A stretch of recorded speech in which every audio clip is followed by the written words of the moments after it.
साथियों, पुस्तक हमारी भावी पीढ़ी और उसका नवनिर्माण पृष्ठ 1.79 वाङ्मय 63 लेखक पंडित श्री राम शर्मा आचार्य आपको पढ़कर सुनाते हैं। आइए सुनते हैं स्वाध्याय सत्संग का क्रम बनाते हुए। मित्रों, विख्यात समाजशास्त्री डॉक्टर जेम्स बोशार्ड ने अपने जीवन के 40 वर्ष आज के पारिवारिक जीवन की सबसे उपेक्षित समस्या का समाधान निकालने और बच्चों के पालन पोषण की सही रीत नीति के अनुसंधान में लगाए।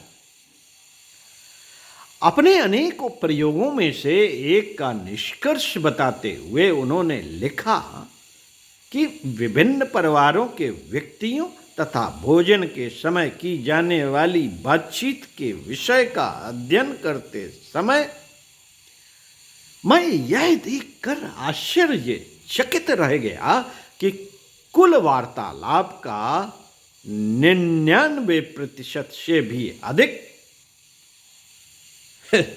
दूसरों की निंदा से संबंधित था। निंदा की इस पद्धति इतनी अधिक प्रचलित है कि शायद इन परिवारों के लोग दूसरों की प्रशंसा में एक शब्द भी नहीं कहते। दोस्तों, रिश्तेदारों, पड़ोसियों, उधार देने वाले, दुकानदारों, धोबियों, ग्वालों, सभी की वे निंदा ही निंदा करते हैं। परिवार का यह निंदामय वातावरण अभिभावकों की उपेक्षा वृत्ति और लापरवाही के कारण बच्चों के कोमल मस्तिष्क पर जहर सा खतरनाक असर करता है। ऐसे परिवारों के बच्चे अधिकतर समाज विरोधी और क्रोधी स्वभाव के हो जाते हैं। साथियों, ऐसे परिवारों के छोटे बड़े सदस्य साधारण सी बातों पर अपनी तुनक मिजाजी का प्रदर्शन करते रहते हैं और आपस में झगड़ते रहते हैं। बच्चे भी इन दुष्प्रवृत्तियों का चोरी छुपे अनुकरण करने में गर्व महसूस करते हैं, जिन्हें वे अपने दैनिक जीवन में परिवार में देखते हैं। लेकिन इसका अर्थ यह नहीं कि 100% परिवारों का यही हाल है। ऐसे भी परिवार हैं जिनके सदस्य अपने शिष्ट एवं सौम्य व्यवहार से बच्चों के मानसिक विकास में अपना योगदान देते हैं, अपनी आपसी बात में उन्हें भी हिस्सा लेने देते हैं तथा उनका उत्साहवर्धन करते हैं। सुझाव देते हुए डॉक्टर बोशार्ड का कहना है कि अभिभावकों को अपनी बातचीत की पद्धति बदल देनी चाहिए, जिससे बच्चों को स्वस्थ वातावरण मिल सके। इस बात पर हमेशा ध्यान देना जरूरी है कि हम जो बातें करते हैं उस पर बच्चे भी अपना विचार प्रकट करना चाहते हैं, भले ही वे विचार अपरिपक्व हों।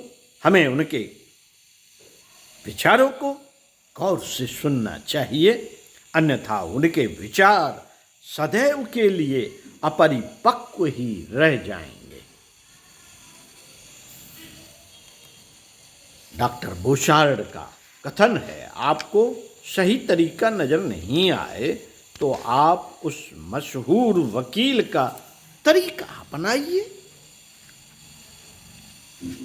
जो प्रतिदिन अपने परिवार गोष्ठी में एक प्रश्न उठाता था। उसकी पत्नी और बच्चे एक एक करके उसका समाधान करने की चेष्टा करते थे। अंत में वह सही उत्तर बताता था। वकील के इस प्रयास से बच्चों की तर्क बुद्धि और ज्ञान का विकास तो होता ही था।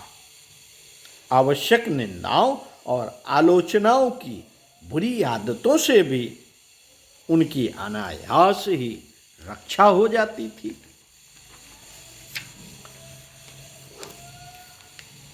आर्मी में एक कॉन्वेंट स्कूल में पढ़ाई की जो अन्य विशेषताएं हैं वे अलग हैं, पर एटिकेट का शिक्षण अपने आप में एक ऐसी स्वचालित प्रक्रिया है कि वह बच्चों के कच्चे मन में अच्छी तरह जड़ जमाती चली जाती है।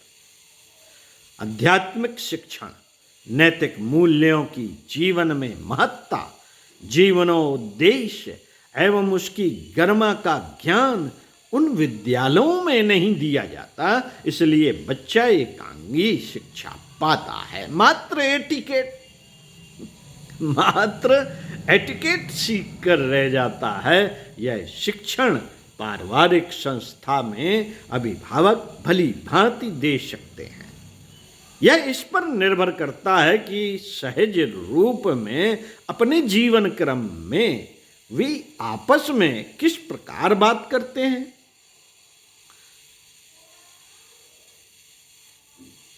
सिविक सेंस, शिष्टाचार, शालीनता का जीवन में समावेश एक बालक की पोशाक आहार की पूर्ति से भी बड़ी आवश्यकता